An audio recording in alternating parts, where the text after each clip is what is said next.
Glad to hear from you. Today, we are going to have a very fruitful and interesting discussion. We are going to talk about engagement of director boards and in the context of COP26 and the minor agenda, we are going to discuss the engagement of the board of directors in the ESG agenda. Recently, all talk is about COP26, which is currently taking place in Glasgow, and I'm happy to see many people I've already encountered in Glasgow. Many of them are still in Glasgow, and I hope that some will share their insights with us. Before we start, just a couple of words to say about organizational aspects. All our sessions are on record, so afterwards you will be able to re-watch it and also consult any materials provided by speakers. You can also ask your questions in the chat box below. Over the past weeks and days, there has been a lot of a message has come mainly from Glasgow and which is still in our focus, but still there is no word about agreements reached there. A lot of interesting insights came from those attending this summit, and we're looking forward to the outcomes of that event to understand what we have to expect in the future and what commitments the governments have undertaken. Shifting from theory to practice, we will translate the message from Glasgow into practical dimension. And I'd like to welcome our speakers. Today we have Rahitesh Dhawan, General Director of ICMM. I'm going to ask him a lot of questions, and I think it will be a very interesting discussion. Philip Bear is there is a director for environment and head of remuneration committee in Severstal. Evgeny Schwartz, member of environmental committee in Rusal as well. He is also board of director and member of the governance board in Nornickel. And we also have Viktor Drozdov, director for IR in Polis. As you see, we have a strong lineup. Unfortunately, my partner and co-moderator Olga Pasko is not with us because she is still on her way. She's somewhere in the airport. But I hope on the next session we'll have her with us and she will share her insights. I'd like to add that we have Irina Bakhtina as our special guest. Irina represents Rusal and she is in Glasgow now. Irina, I'd like to start our session with you and please share your insights, your impressions from Glasgow, or probably some new ideas which are in the air, or what Rusal wants to tell us in this respect. Irina?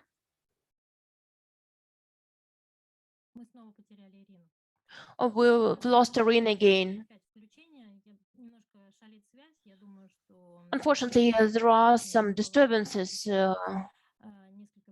and I hope that Irina will join us later. Then that is why I would like to pass the floor to Rahita Shdawan.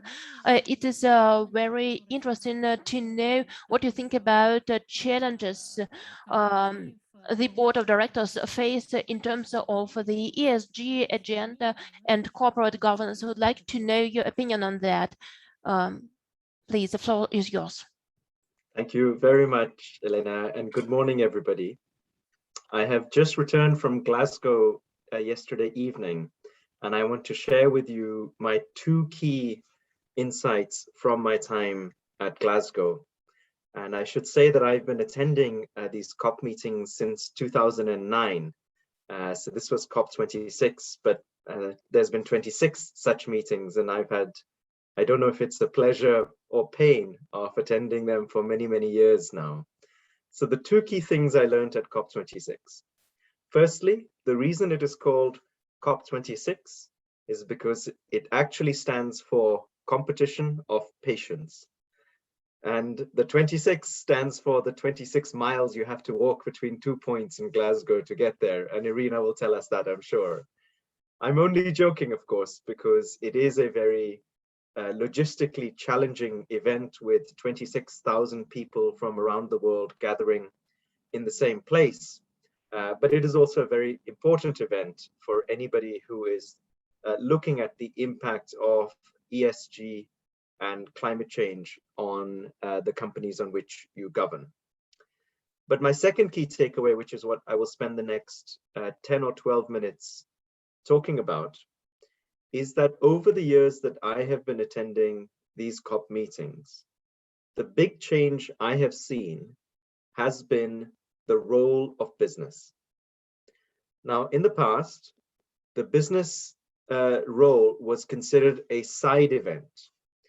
And today, although it is still called a side event, it is actually the main event.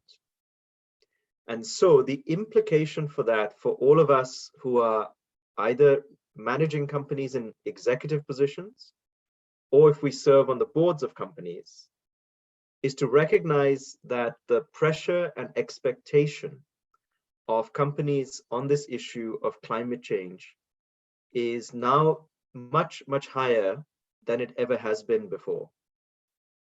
This will come as no surprise to you because for many years already, there has been a lot of expectation that companies will take action on climate change before governments. And even if governments do not act, the expectation is that companies will. But what I can tell you is that even in the most close negotiation rooms, there is an expectation that governments can only do so much, and that ultimately it will have to be companies that take up the rest of the fight. So my main message to you today is to be very conscious of just how much the expectations of others on companies has increased and how much I think it will increase further. Now, for us, I lead the International Council on Mining and Metals. We have 28 companies that are part of the ICMM. We're very proud, of course, to have Polyus as our member, the only member from Russia. And together, our group of 28 companies try and take leadership positions on the most important issues facing society. Climate change is one of those issues. And earlier this year, in October, the 28 companies of the International Council on Mining and Metals, including Polyus, committed to achieving net zero, scope 1 and 2 greenhouse gas emissions by 2050 or sooner, in line with the goals of the Paris Agreement. In addition, we committed to a series of short and medium-term targets. We committed to reporting our emissions annually for scopes 1, 2, and 3. We committed to disclosing all of our methodology and assumptions used in setting short and or medium-term targets. We also committed to disclosing in line with the Task Force on Climate-Related Financial Disclosures. and we committed to stepping up our actions on Scope 3 emissions so that the customers of the mining companies can also reduce their own emissions. The reason we did this is because we wanted to show society that we as the mining industry are prepared and ready to step up and take strong action on this issue of climate change. The reason that was important is because of what I said earlier, that the expectation on companies is now higher than ever, and simply meeting the regulation is no longer considered sufficient if you are looking to build trust and relationships with your most important external stakeholders. And the reason we made this announcement ahead of COP, not at the COP meeting itself, is because we wanted to send a signal to governments to say that the voluntary actions that are taken by companies should give governments the space in order to be able to make their own agreements. And of course, the reason we're doing this is because for many years, there's been a perception that companies, particularly heavy emitting sectors like mining, have either held back progress or have not done enough to play their part. And I hope that by making this commitment very clearly, there should be no doubt in anybody's mind that the mining sector certainly is absolutely willing to lead the way.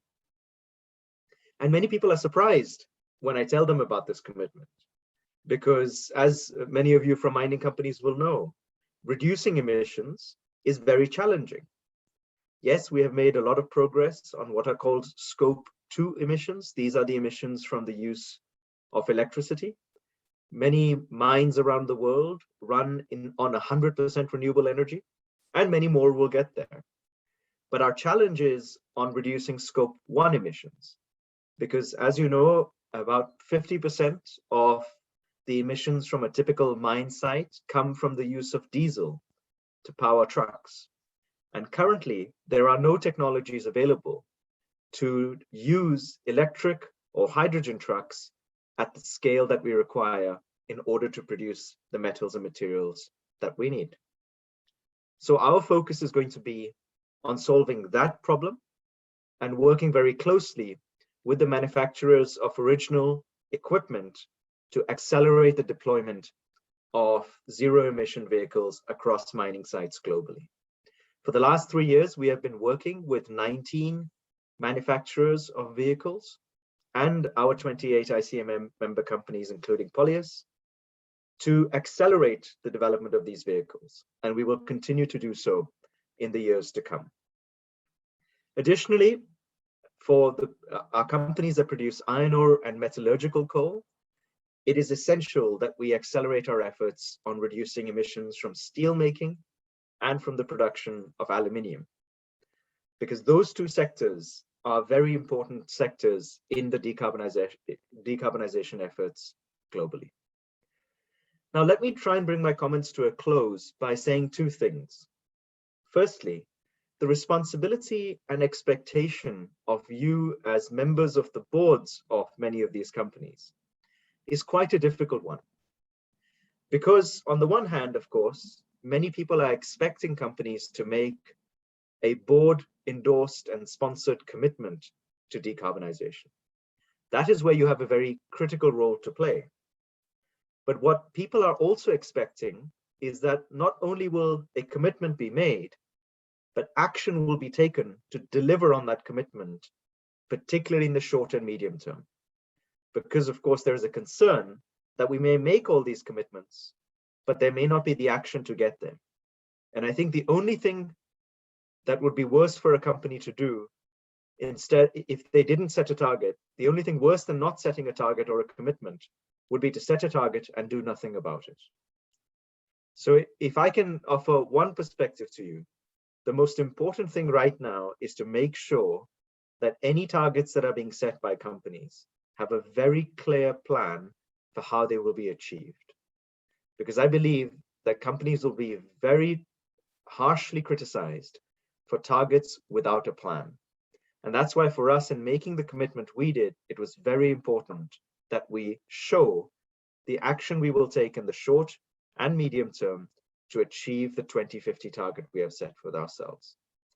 The final thing I will say is that this is so important for the mining industry, which I represent, because the industry will provide the essential metals and materials that will enable other decarbonization technologies.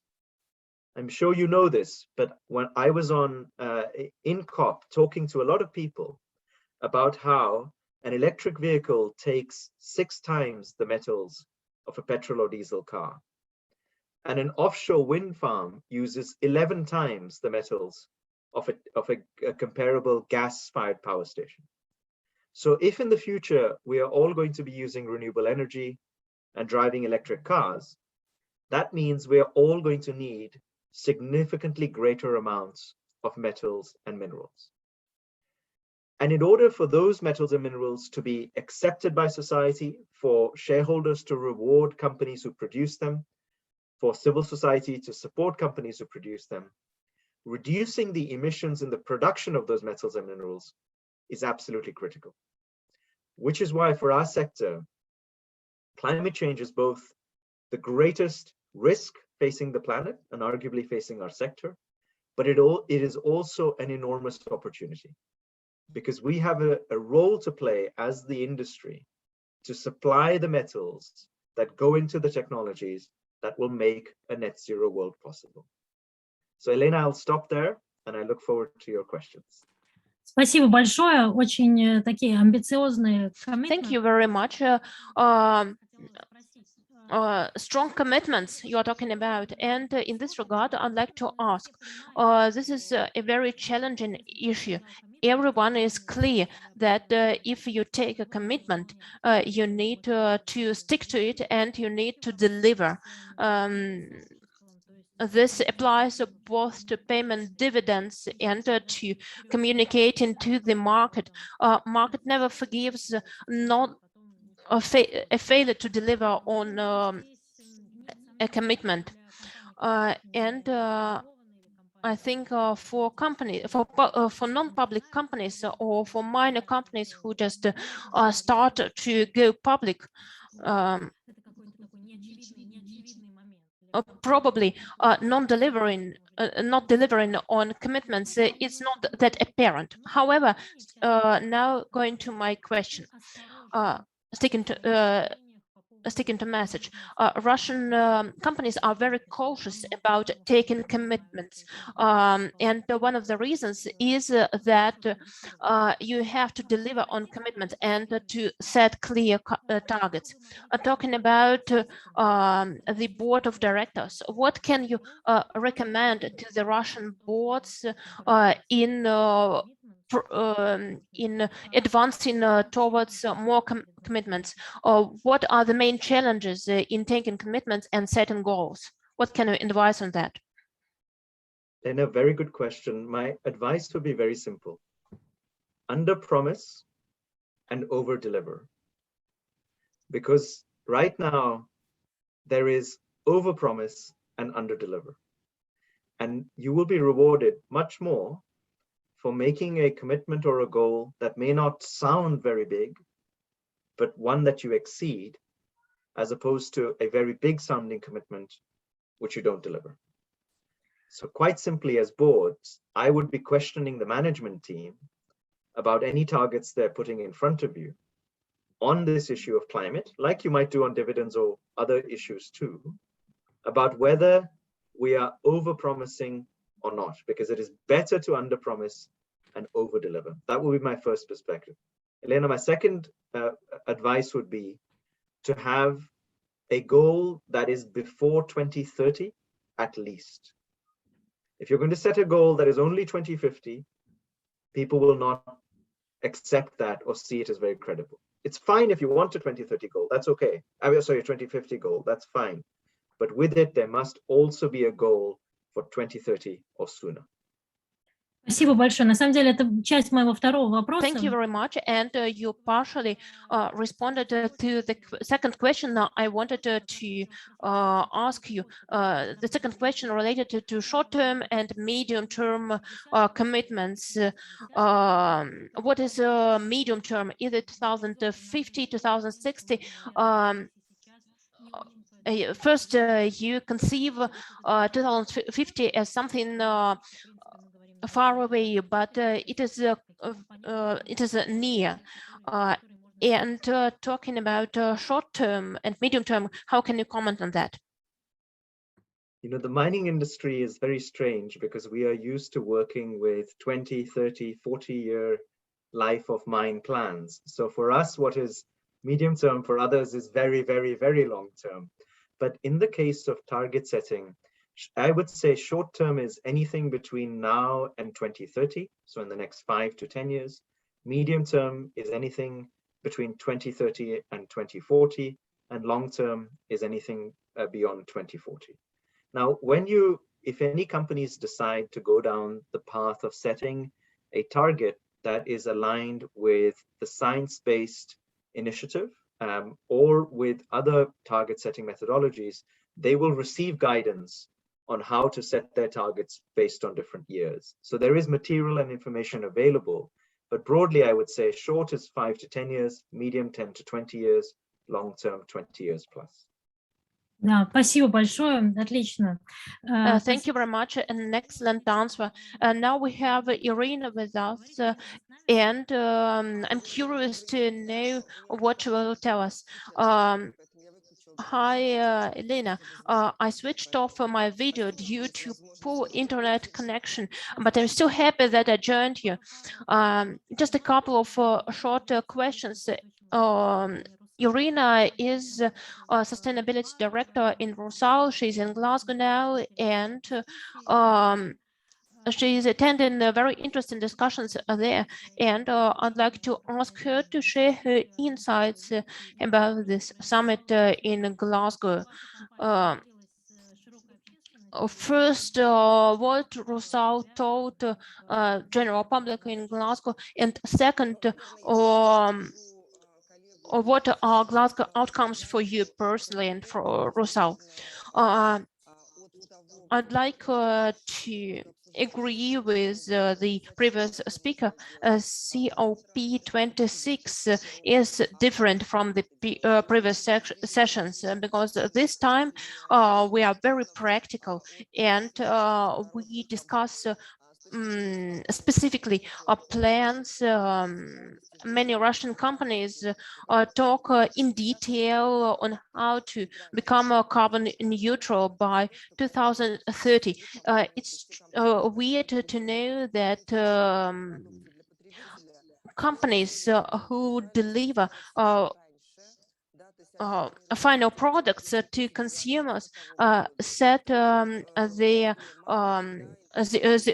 zero goals for an earlier timeline than producers of base materials, including metals and minerals, who have to be more cautious about their goals. For example, and Plus, which Rusal is part of, cannot become absolutely clean by 2060. The all long-having fruits have already been harvested, and we've already replaced all carbon-heavy technologies. Now it's up for complex solutions and complex innovations. You've already talked about the price of commitment, and the price of commitment is part of cost of production. As Ravish has correctly explained, we need to know the cost of decarbonization. And in Russia, there are no appealing green investment proposals providing low-cost investments, low-cost loans for transition to clean energy. The transition needs to be seamless with no disturbance in the chain of production, and it often comes to the case that the business has to go alone carrying all the burden of this energy transition. What I'm happy about is that we have a very serious plan for transition. As for Scope 2, I feel that we, as a vertically oriented company, we have a clear plan, and we are comfortable with what is talked and what is made on Scope 2. As for Scope 1 and decarbonization of process solutions, that is a more complicated. We need to have a more clean process for production of materials, and that is issue number 1 on the agenda. Irina, thank you very much for your insight. And in this regard, a short remark on my part. Due to variance in inconsistency in timelines set by various industries, there are certain difficulties with Scope 3. You see, we have to be aligned with other industries across the supply chain, which do not always are as transparent and as visible in their reporting as the mining industry. I think the main challenge is that there is a certain misalignment and inconsistency between different sectors. Those who produce the final products for consumers run in the forefront, and they're eager to report that they have gone green, because this sends a very positive message to the consumer. And now we engage in a number of initiatives with our clients.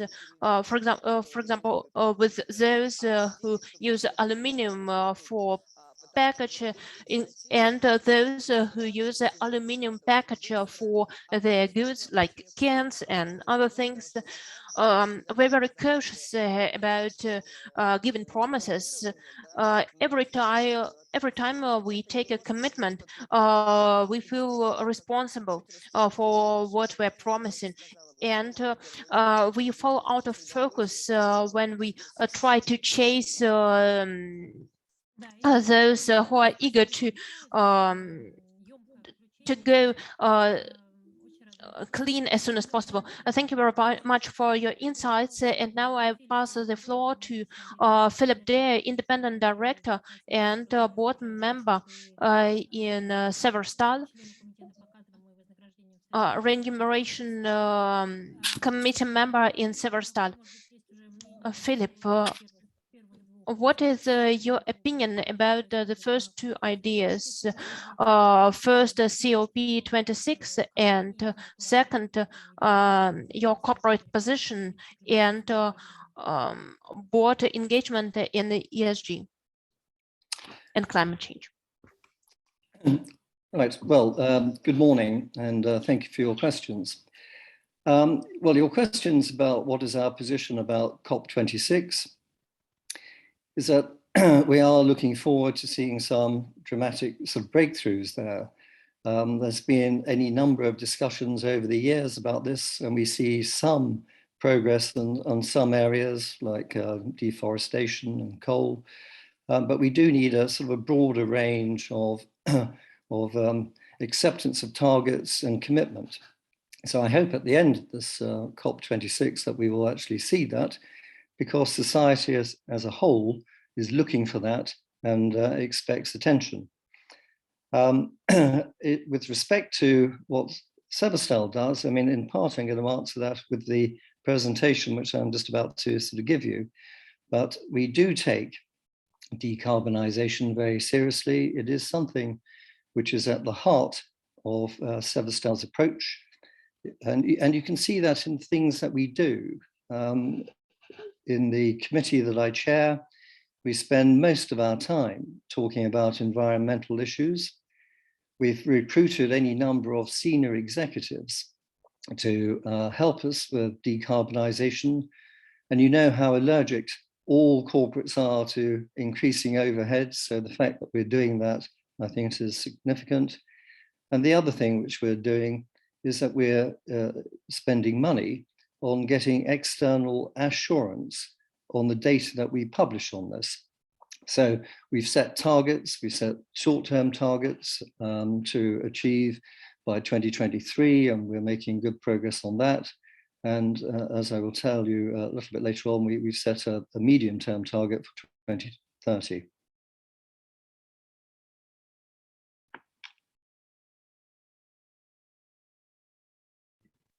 Philip, спасибо большое. Philip, thank you very much for your remark.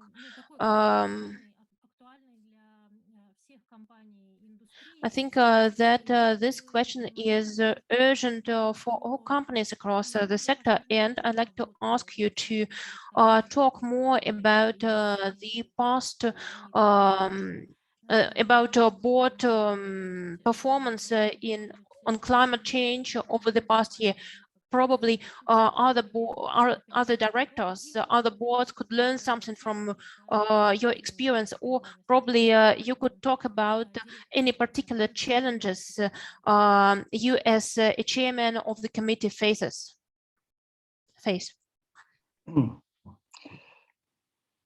Well, I think, the biggest challenge that we've got in the steel industry is thinking about net zero in 2050.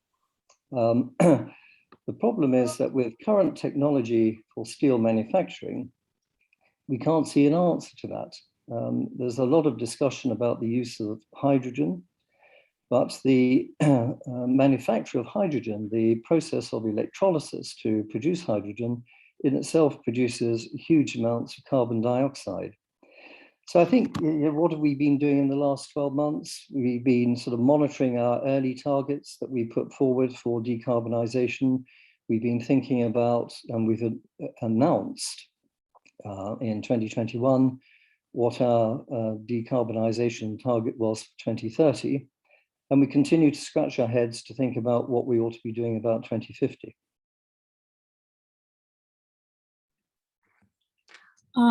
У меня такой вопрос. Вот в связи с этим, да, кто является... In this regard, my question is, speaking of three factors, of three drivers, investment community, the government, and the consumers, who have the upper hand in putting pressure? Who is the driving force in putting pressure on you in delivering these initiatives?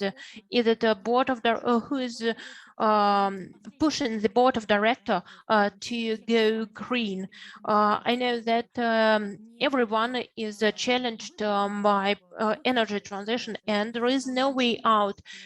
It's a must for everyone. But some started to go green earlier than others. What was the initial motivation, and what was the driver who pushed you to go green? Well, when you look at all of our stakeholders, the ones who have been most vocal so far have been in the investment community. And even, gosh, about 4 years ago, I was being asked by not just investors in equity, but also the investors in our bonds, the sort of credit holders who you might think would only be motivated by the quality of the debt, but they also were sort of very motivated to know what we were doing on ESG and to what we were doing to decarbonize. I think the real pressure will come on companies from their customers. When their customers demand this, and therefore there will be a real pressure on having green products, we will see another sort of gear change in what we're doing. But but at the moment, you know, the main pressure on boards comes from society, comes from governments, and in particular from our shareholders and credit holders. Понятно. Ну, тут как бы, да, все в одной лодке. That's clear. We're all in one boat, and as a single driving force pushing you forward. You know, being in Glasgow, we touched upon a very interesting topic, costs and who's going to bear these costs. Going back to climate change, what's your opinion on that? Many believe that the cost burden will be on the final consumer as prices will go up, and which already happens. Energy transition will make a business feel very uncomfortable due to higher costs, but eventually the consumer will be the one who will carry this burden in addition to inflation. We came to a very negative conclusion. So in reality, the cost of transition will feel worse than just in theory. What can you say on that? I'd like to know your opinion. Well, I mean, I share your conclusion on that, that ultimately the costs will be borne by the customer. And in a way, that's why, as I said a second ago, that I feel that the real pressure on companies will come from those customers once they've got an acceptance that what they're looking for will have an impact on pricing. I must say, at the moment, we get very little pressure from our customers. We get pressure from all our other stakeholders. Имеется в виду финансовые институты или ваши поставщики, то есть от кого именно вы? Do you mean investment community or your vendors who is pushing you in the hardest way? I'm not talking about regulators, but who is the main pusher? The investment community or your contractors? No, the main pressure that we currently experience is coming from the investment community. You know, larger institutions, they all have their own ESG sort of groups, and they're sort of very vocal on this. And we do spend a lot of time talking to them. And if you don't sort of satisfy them, then you know they risk voting against resolutions at the annual general meeting. They can sell their shares and disinvest from the company. So there is a lot of pressure that is being applied. And that's why it's very important for, I think, companies to ensure that they've got good ESG ratings from the various agencies which perform those surveys for you. And it's very important that you maintain a good communication and dialogue with institutional investors. Слушайте, ну тут я полностью согласна, но тут просто вот I fully agree with you. However, the thing is that many Russian companies say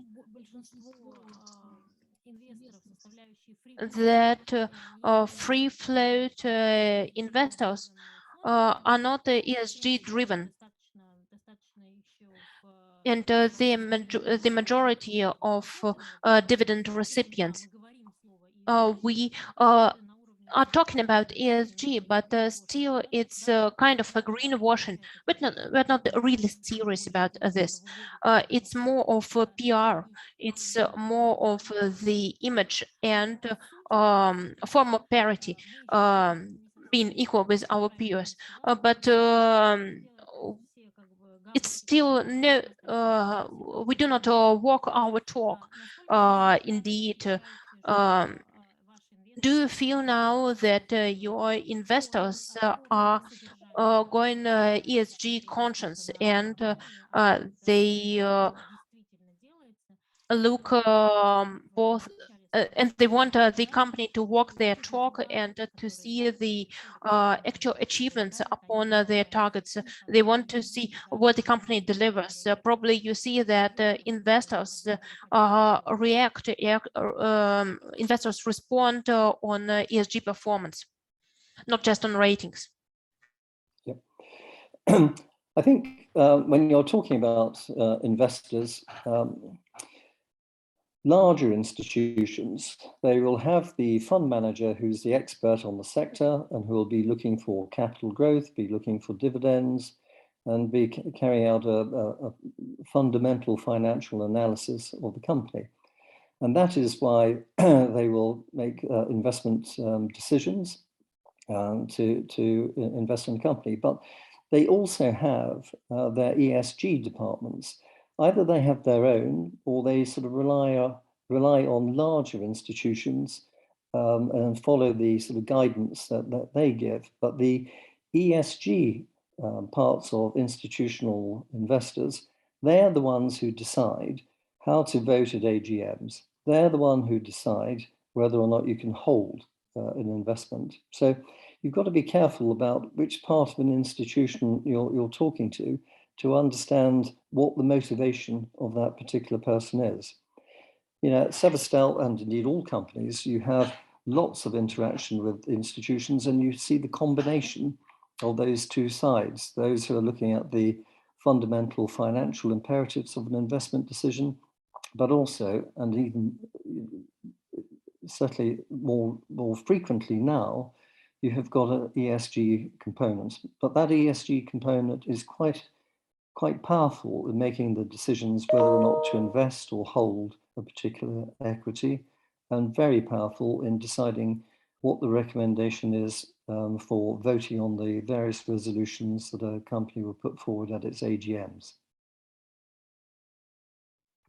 Да, очень интересно. Спасибо большое. That's a very interesting opinion. Thank you very much for that. I think that probably we have some questions to follow, but currently, thank you very much for your share. Thanks for joining our session today. And I'm passing the floor to the next speaker, who is Evgeny Schwartz. Could you please share your insights? Same questions as I asked previous speakers. First, of what your board is doing in terms of climate change and ESG. You're one of major companies in Russia, and that is why there is a perception that there is a lot of prejudice towards mining and metals, and it's always interesting to know what specifically you do as a board, as part of your corporate governance to solve that.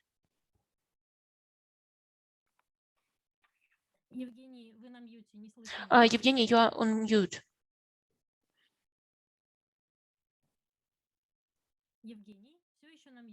Still on mute. I can hear you now. Fine. Thank you very much. Welcome everyone. COP26. I can comment on that just as an observer. I will talk on that later. As a company, I'd like to agree with the first remark. I've faced a lot of criticism over the last year that we have forsaken the national environmental agenda. trading it for the Western agenda, for Western goals. Second thing, mining and metals industry has lagged behind till recently due to minor attention from consumers, car makers, and vendors of metals to the final consumer are okay with as corporate buyers. However, these times are gone, and investors and free float shareholders, as well as consumers, all of them are on the same page, saying that we cannot stay aloof from ESG metrics set by investors. Even free float shareholders who buy lots of shares on the free market still have to be guided by ESG metrics. And we've ran analysis of strategic losses and problems we potentially see in the nearest future.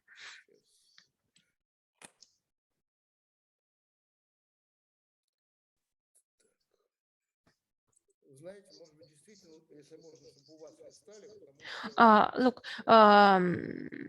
if it's possible, could you please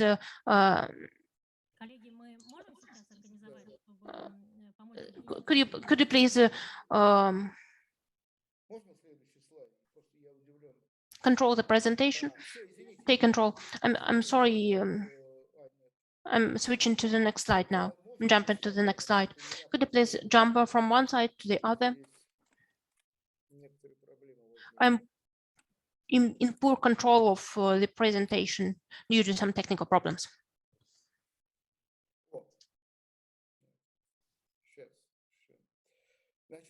It's better now.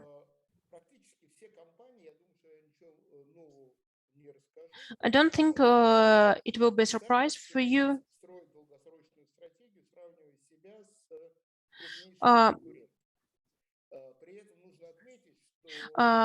When large companies build their climate strategy, they make a trade-off against their peers. And they also wanted to communicate to the market, to IR. Communication is one of the sources of information. I've redacted all figures from that spreadsheet, but anytime we talk about our targets, we benchmark ourselves against other peers. This applies also for 10-year perspective.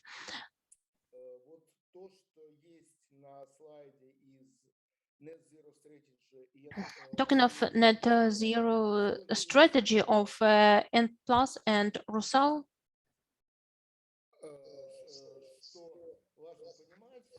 it's important to say that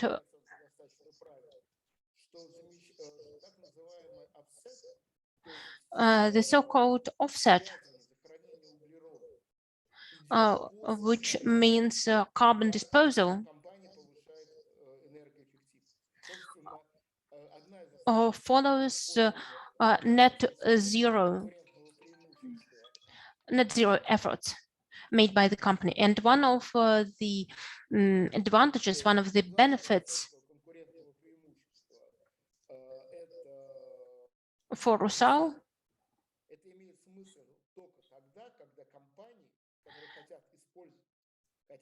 is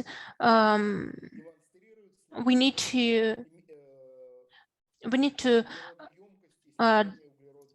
we need to show clear that we go green.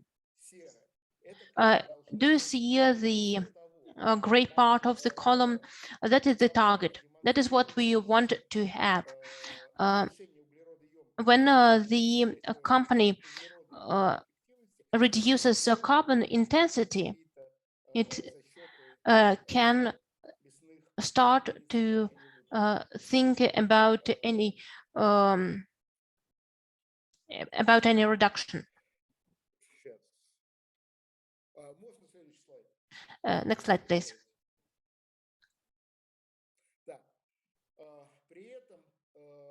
At the same time,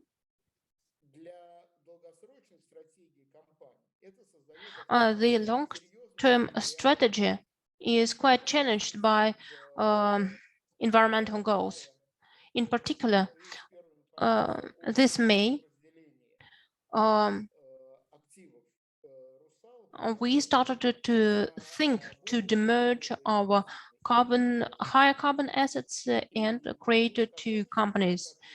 And in this regard, I need to say that as independent director, I faced a lot of criticism. Many believed that we are going to sell green products for export and dirty products for home market. That's not true. Mines which cannot go green also have carbon neutrality projects, and they're going to improve their costs by going to greener energy.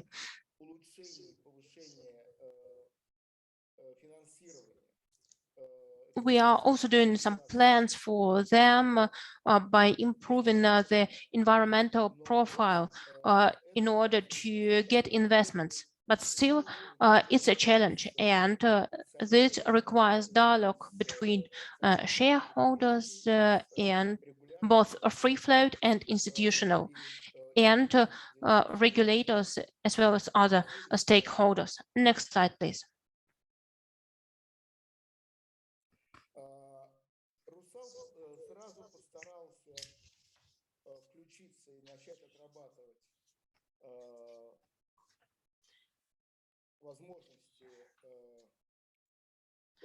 We started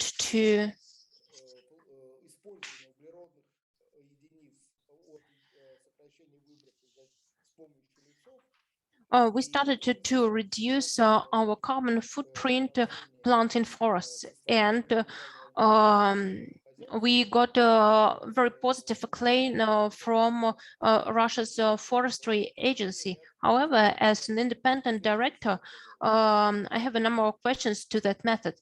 Next slide, please.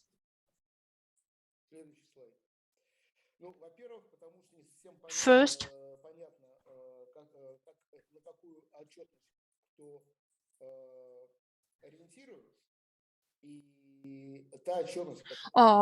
what is the reporting the investors look at? And official reporting on carbon efficiency is not aligned with international reporting. Moreover, scientific-based metrics is 1.5 2 times higher than official figures reported to the government. It doesn't demean our contribution to forest-based carbon balancing. And Russia is one of the contributors to scientific-based motion toward these metrics. Next slide, please.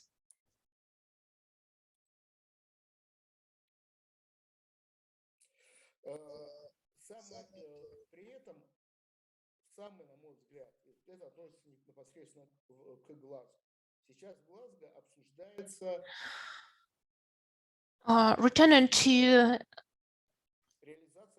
COP26 in Glasgow,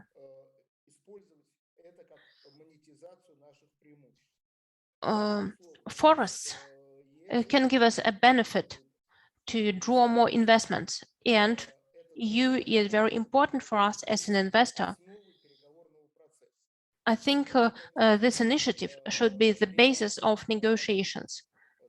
There are no... Next slide, please. And this is important as we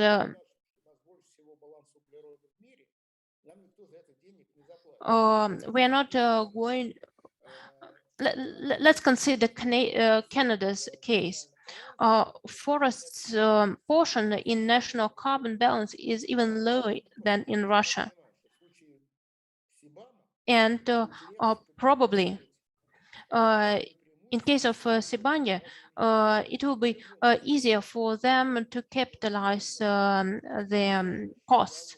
And we need to lead a preventive dialogue.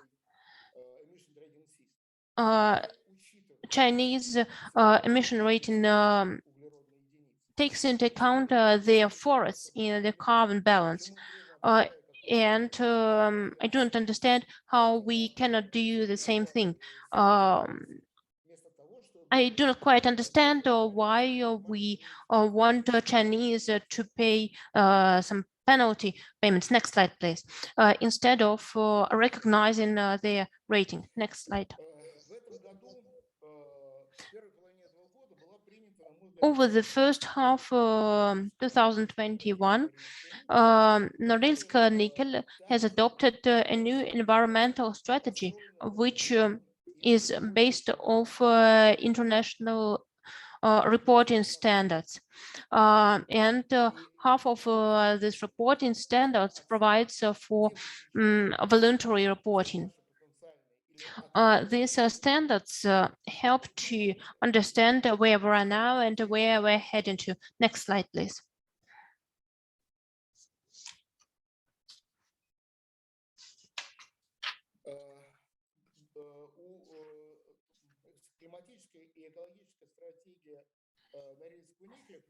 Norilsk Nickel climate strategy has 2 goals.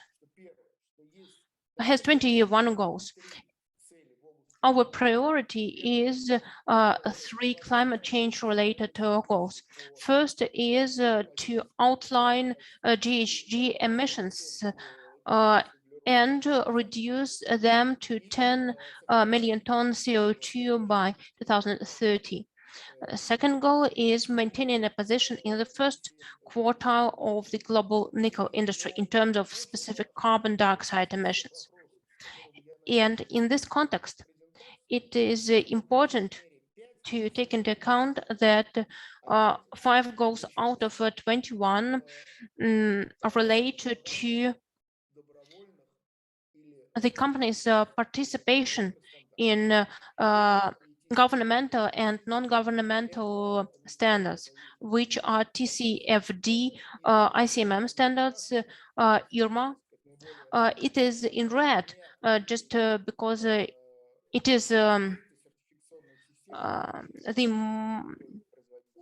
most well-known certification system for me, at least. It is independent and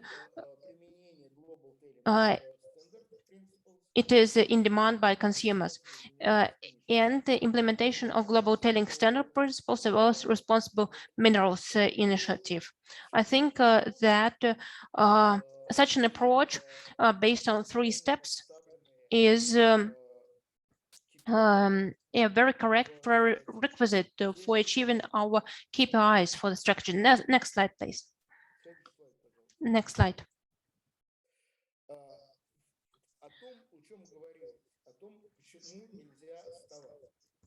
Why we cannot afford to lag behind?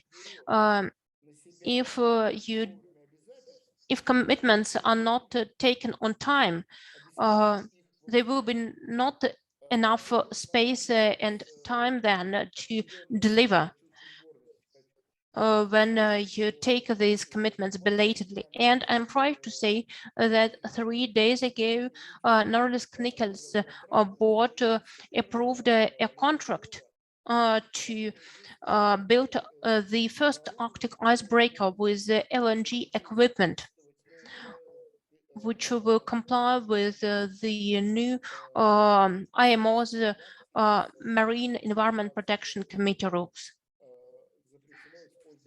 As after July 2024, heavy fuel will be banned in the Arctic region. As a member of the board, this made me familiar with the challenges, and I realized that it is very important to make timely decisions.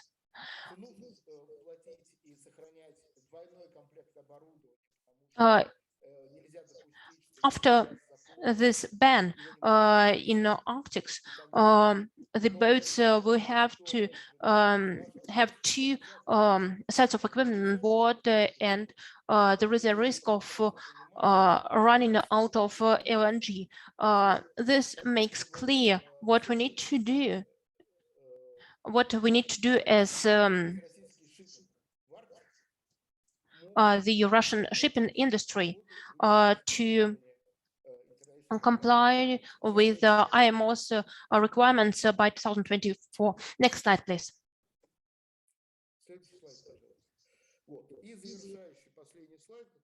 This is the last slide of my presentation, which merely sets a tone for subsequent discussion.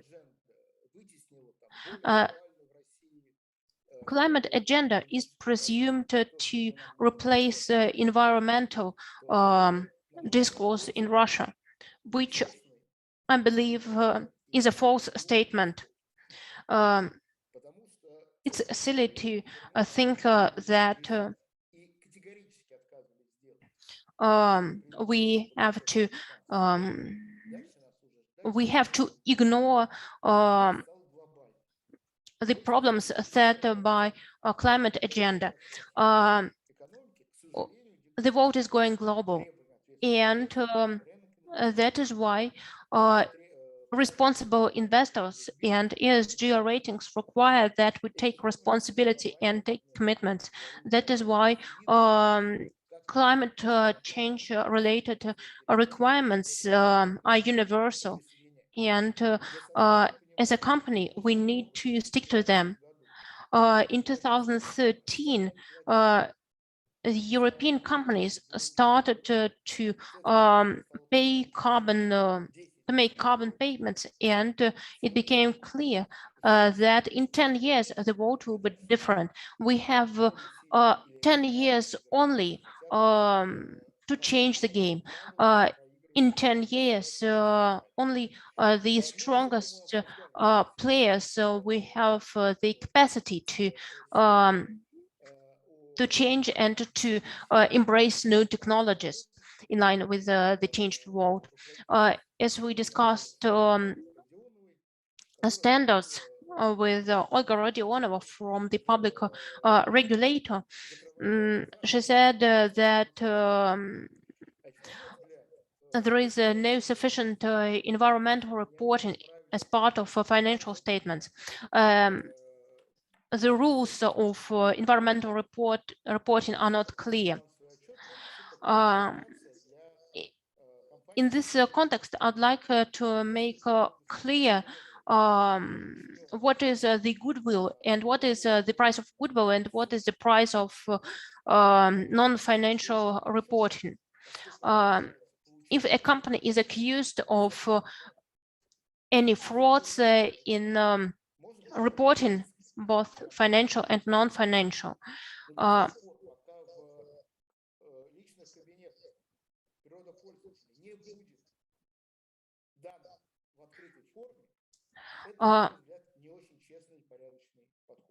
think that it is not very fair to accuse to accuse material and metal producers of being not transparent, as their data is not transparent in their private accounts in the subsoil registration system. I think to be transparent and to introduce mandatory environmental reporting, we need to change our regulation toward mandatory environmental reporting. Only in this context could we ensure a clear approach to transparency of the public regulator. And the final point I'd like to make, currently the companies who have the least benefits from climate change agenda and who are waiting for the government to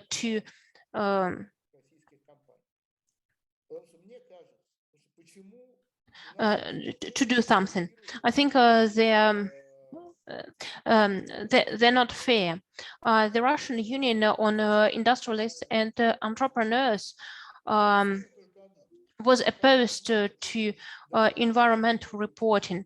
The companies understand now that carbon fees cost less than energy transition.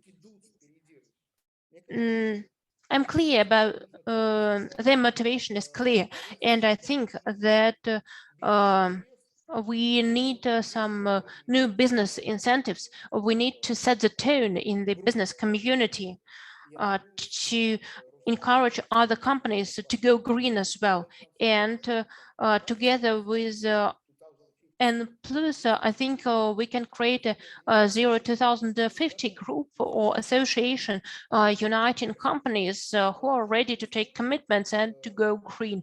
Probably this could accelerate. This could accelerate the process of energy transition in Russia.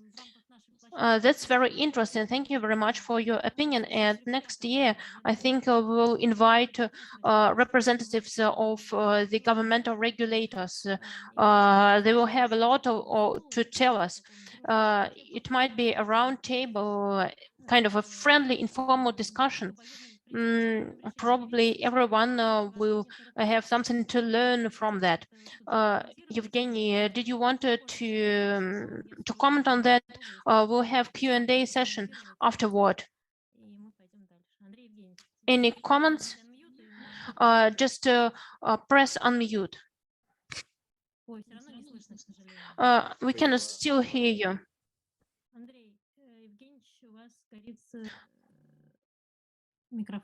Andrei, you're still on mute.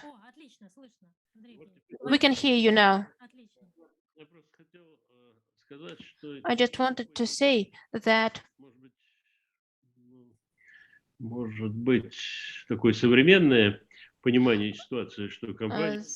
that probably there is a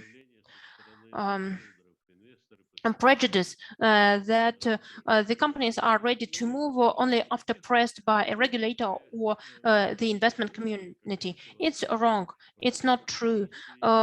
There is always a strategy adopted by a management team. And if a management team is committed to green economy principles and wants to have a goodwill for its company, I think that is the main ingredient of success. For example, the new management team of Norilsk Nickel, which came to the company in 2013, started to prepare for no-risk mines closure. I mean, the old plant. They didn't do this because of external factors or some pressure from stakeholders. We did this because metals produced for economy cannot cause adverse effect to the environment around the plant. In 2000, the plant was closed. And after that, we started to reduce sulfur dioxide emissions. And by 2030, we'll considerably reduce these emissions. This was our own volition. Nobody asked us to do this. Andrei Bugrov is independent director in Nornickel. It's a privilege to have two people from Norilsk Nickel with us today. You touched upon a very important issue, the role of management in ESG. Probably you have 5 to 10 minutes to tell what Severstal is doing in terms of management's role in this climate change agenda. And Philip, could you please? The floor is yours. Thank you. Are you going to put my slides up on the screen? Коллеги, вы могли бы, пожалуйста, вывести слайды на экран? Филипп хотел бы сделать небольшую презентацию. Oh, thank you. Can you go back to the beginning? Thank you. Well, first of all, good morning, ladies and gentlemen, and thank you for sparing some time to hear a little about Severstal's approach to decarbonisation. You'll see from the heading that I've used the word opportunities, and I would certainly encourage you in all of your sort of board discussions about decarbonisation to think about opportunities and don't become mesmerised by or clinically depressed by the risks associated with decarbonisation. May I have the next slide, please? With this slide, I just wanted to give you some very brief contextual information about the steel industry. Steel is an amazing metal. It is strong, it is versatile, and it's 100% recyclable. What this means is that today, the demand for steel is very strong.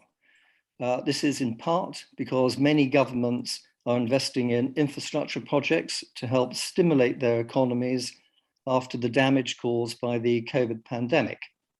And you might have seen last week that President Biden managed to get the Congress to pass a bill to invest $1 trillion over 5 years in American infrastructure. Looking to the future, the global trend of population growth combined with emerging and developing countries' desire to improve the living standards of their population mean that there will be an increased demand for housing, an increased demand for places for work, and an increased demand for the infrastructure linking them. However, with present technology, the manufacture of steel produces huge amounts of carbon dioxide as a byproduct. And it's been estimated that some 7% of all greenhouse gas emissions have been caused by steel manufacturing. And as we all know, greenhouse gases are sort of bad for the climate, even if President Trump didn't know that. May I have the next slide, please? You'll all be conversant with TCFD, the Task Force on Climate-Related Financial Disclosures. And what that initiative requires boards to do is to think about their climatic, physical, and transition risks. The physical risks being damage to buildings caused by flooding or disturbance of permafrost, transition risks being things like new regulations or new carbon taxes, introduced by governments as they seek to decarbonize their economies. I'm not going to talk about these risks which Severstal has identified for itself. Instead, I wanted to say a few words about Severstal's approach to TCFD, since I know that all of you in your audit committees and in your board discussions, you'll be thinking about what your approach to TCFD could be. At Severstal, we wanted to be an early adopter. I think whenever there's a new regulation, boards discuss, do they want to be early adopters or do they want to delay and go with the herd at a later stage? At Severstal, as I say, we wanted to be an early adopter, and in our annual report for 2020, we made many disclosures which were compliant with TCFD. In the UK, there's a new listing rule which requires that all premium listed companies must be compliant, fully compliant with TCFD for accounting periods starting on or after the 1st of January 2021.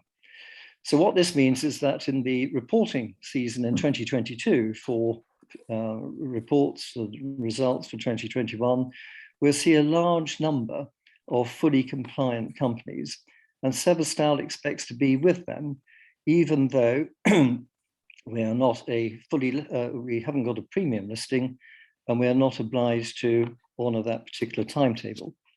I have the next slide, please. I said at the outset that we ought to focus on opportunities, and here I've itemized some of the opportunities that Severstal sees for itself. Again, I'm not going to go through them individually because they're all self-explanatory. I'd just like to dwell a little on the second bullet point. All of you in your companies and boards, you will have financial hurdles that you must satisfy before any CapEx proposal can be approved.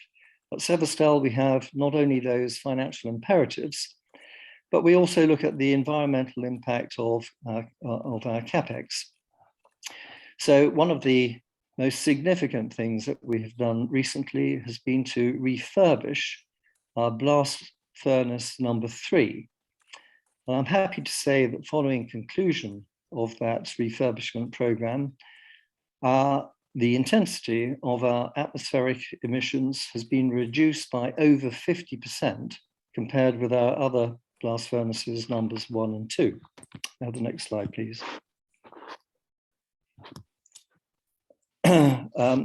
On this slide, you'll see at the bottom on the left-hand side that Severstal has given itself a medium-term goal to reduce its greenhouse gas emissions by 10% by 2030 compared with 2020.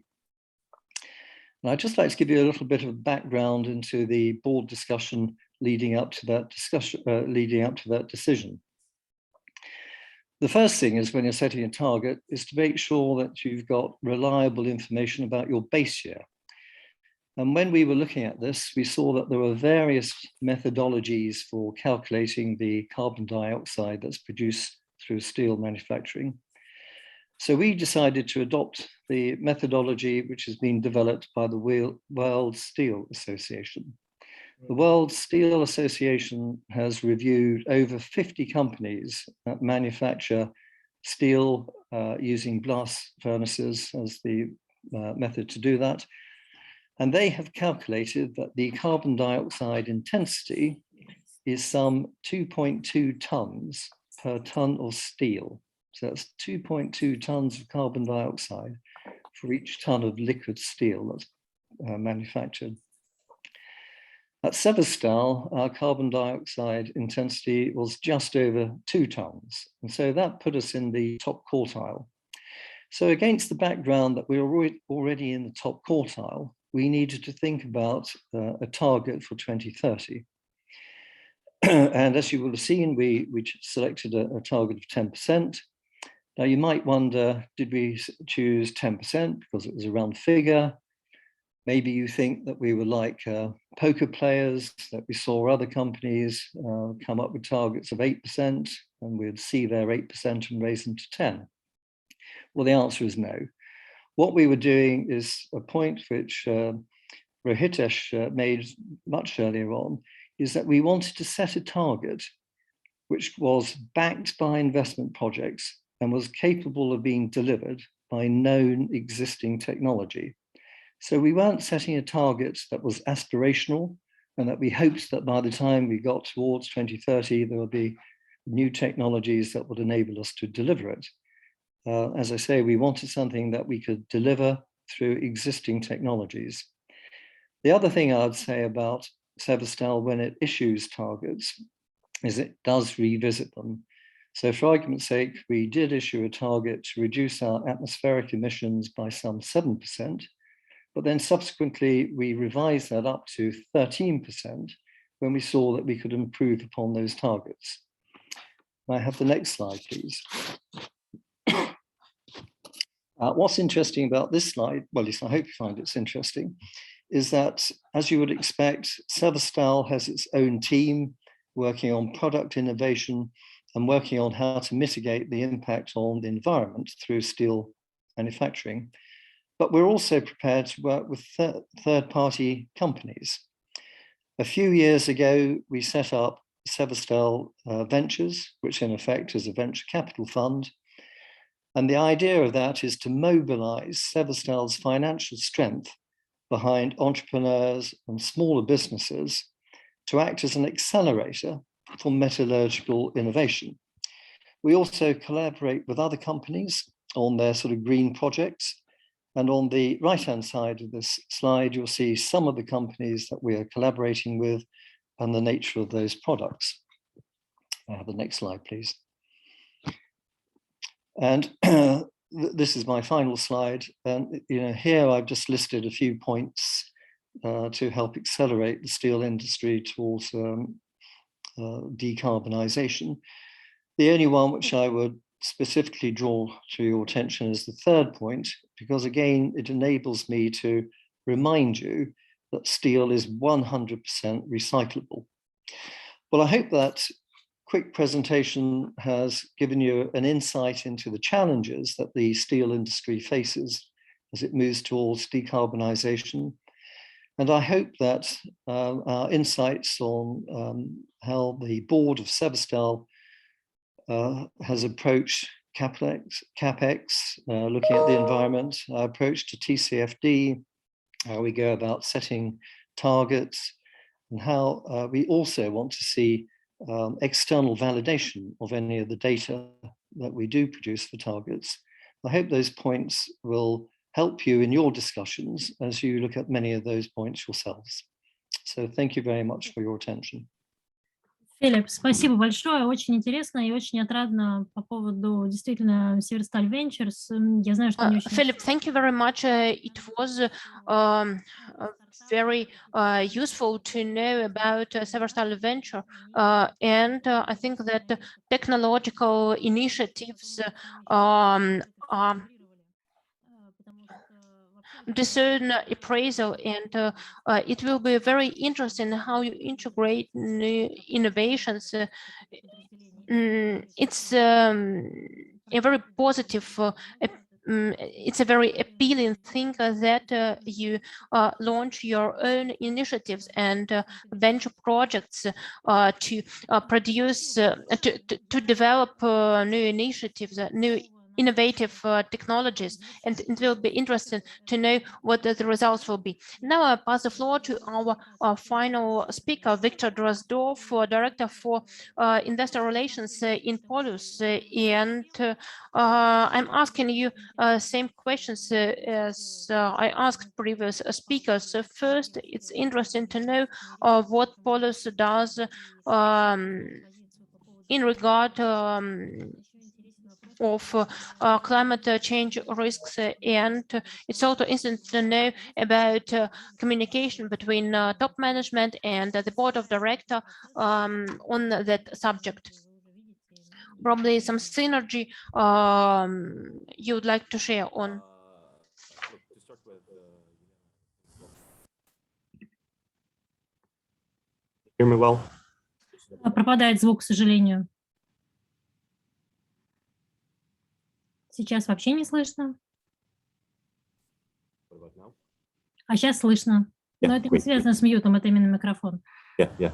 So once again, to start with, thanks a lot for this opportunity to speak at this event, and thanks a lot for the opportunity to share Polish story on decarbonization, especially from the perspective of the gold mining company. Look, to start with, need to admit that there's clearly among the different subsectors within the metals and mining industry, there's clearly different carbon footprint. And while gold mining industry in particular is among the lowest carbon intensive metals, it still doesn't mean that we shouldn't be focused on decarbonization. We definitely, that's definitely a must for us. And here in Polish, we truly believe that the most important thing to focus on when it comes to decarbonization is the switch to renewable electricity sources. That must become the priority for all the metals and mining companies. That must be this topic should be a priority for board of directors of all the mining company, and in particular in Russian. And I will, with this presentation, I will answer why.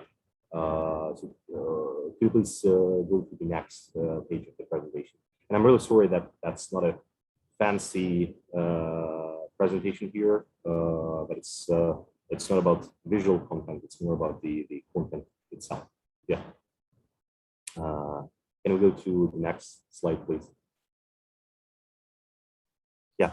So on this one slide, you may see that currently less than 10% of the total electricity consumption, which is being consumed by global metals and mining industry, comes from renewable sources.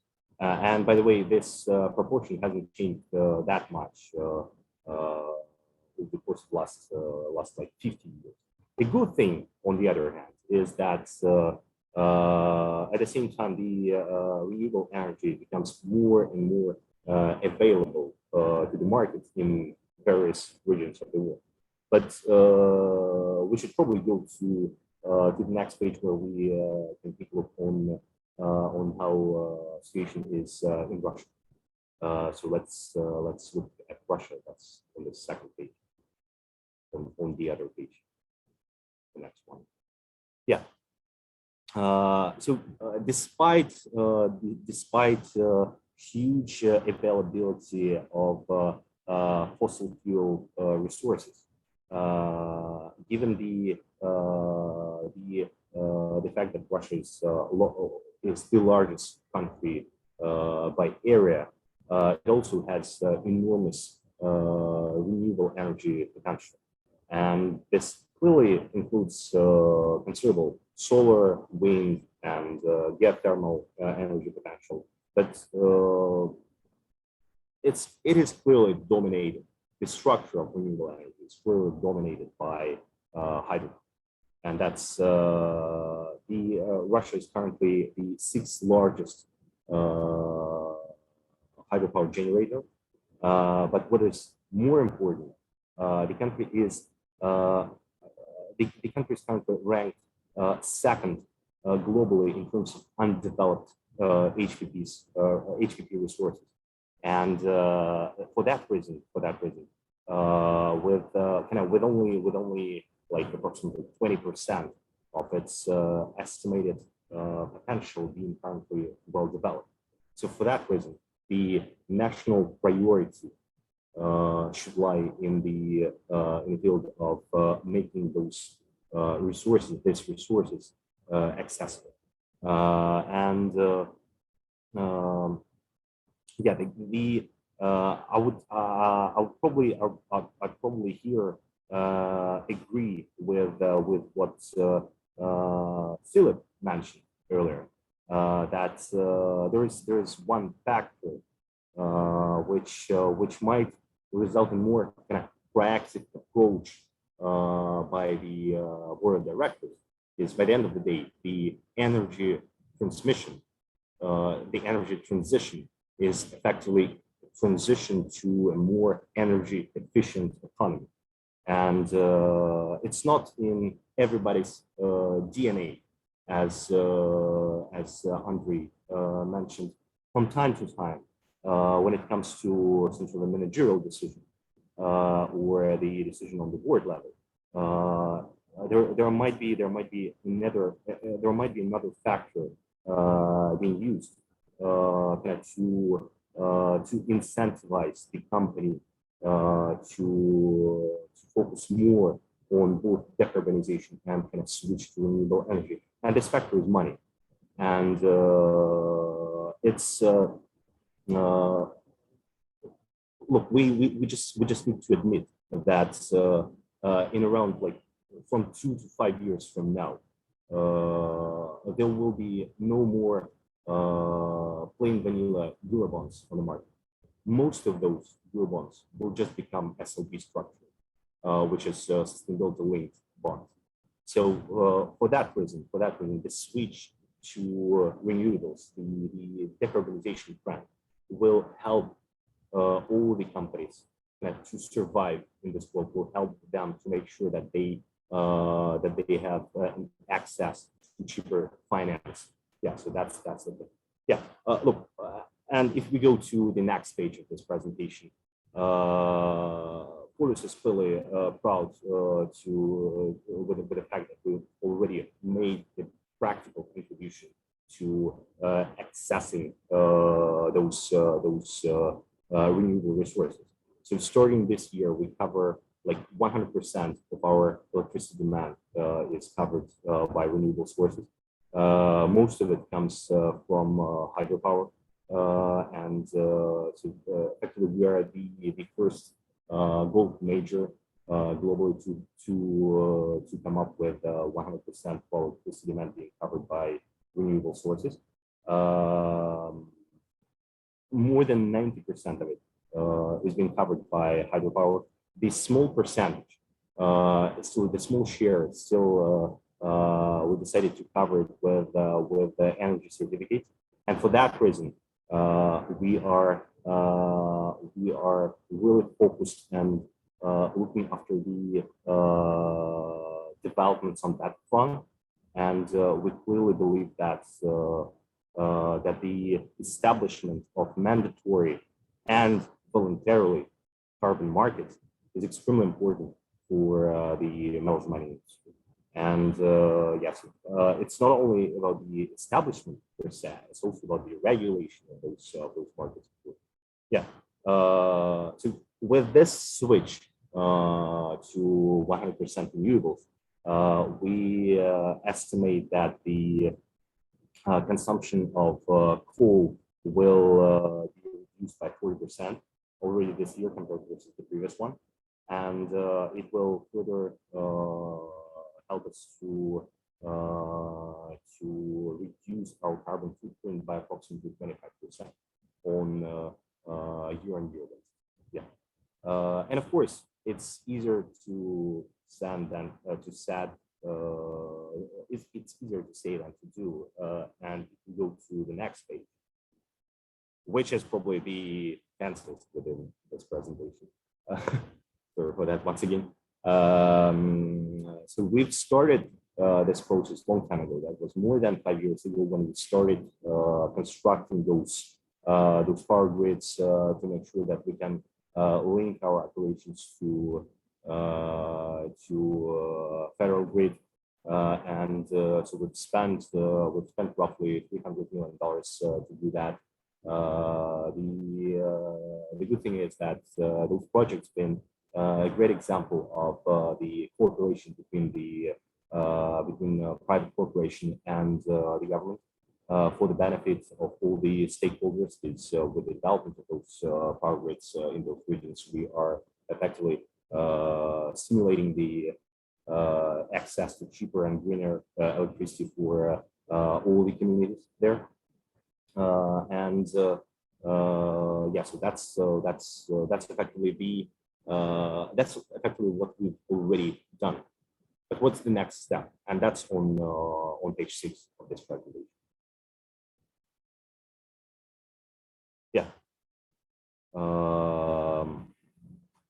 So with the ongoing increase in renewable sources, we still believe that we need to do some further institutionalization and formalization of our climate work.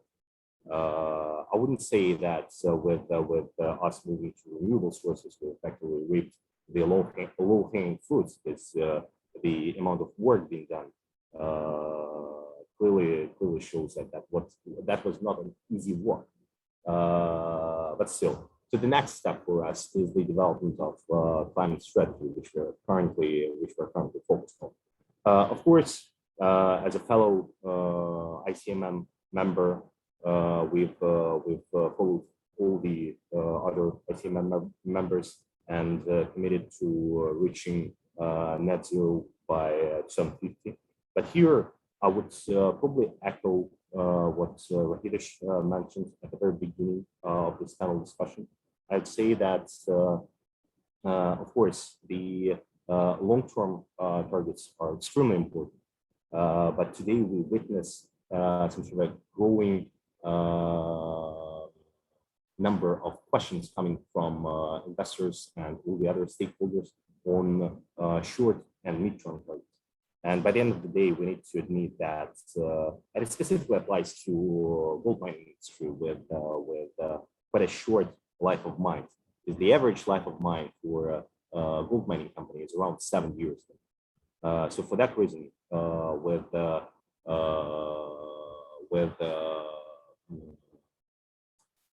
boards of directors, with directors on the board effectively exercising their fiduciary duty and representing the interests of minority investors, we need to remember that directors should be focused on achievable goals. And for that reason, we're clearly talking about 5 and 10-year marks when speaking about short and mid-term targets and exact steps which we're going to take to get there, how to reduce the carbon footprint in our case. So that is why that's both the executive team and the board of directors. We are not that of a huge fans of those commitments to become net zero by 2050. It should be done much faster. That's for sure. Look, and as I'm approaching the end of my presentation, I will try to answer Yelena's question. So when it comes to cooperation between the executive team and the board on this extremely important topic of decarbonization, so first of all, it doesn't ends up with regular meetings. We have multiple calls, on a more frequent basis, and we make sure that our independent directors usually available for any sort of discussions with stakeholders. It's about the level of involvement of independent directors in all those discussions, and it's about the level of in-depth level of understanding of what the company's needs are when it comes to this energy transition. As I already mentioned, it's more of an understanding that it's not just a process of switching from one source to another. It's about the improvement of the efficiency of all of those projects. Виктор, спасибо большое. У меня короткий уточняющий вопрос, если позволите. Я правильно поняла, что вы Thank you стараетесь very much, Victor, for энергии снабжать свои месторождения, Just a short remark to specify.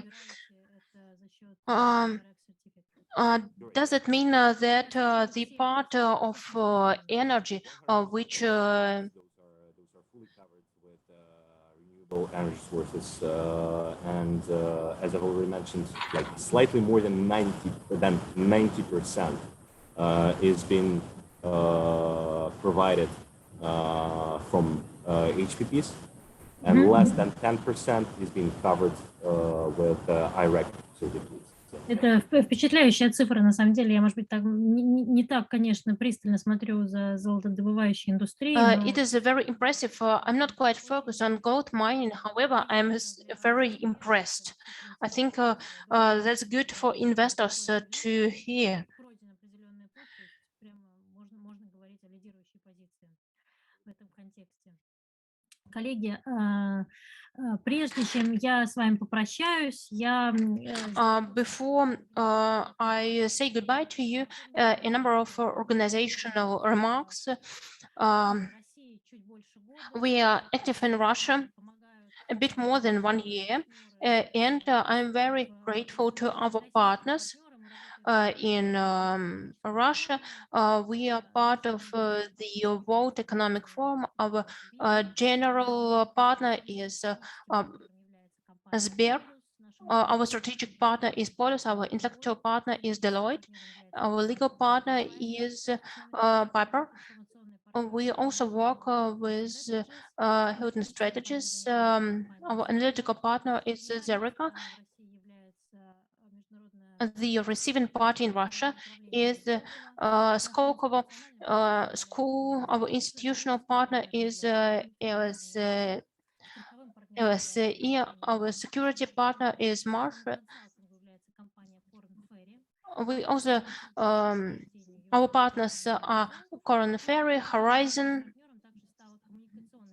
and Mikhailov and Partners. Recently, we've also signed a partner contract with Fosagro. You see, we are expanding our activity, more and more partners, and we are glad about that. We're happy about that. All our partners provide their insights to us, and we also try to deliver good content to all our partners, and I hope that more events will come till the end of the year, and I'm happy to answer your questions.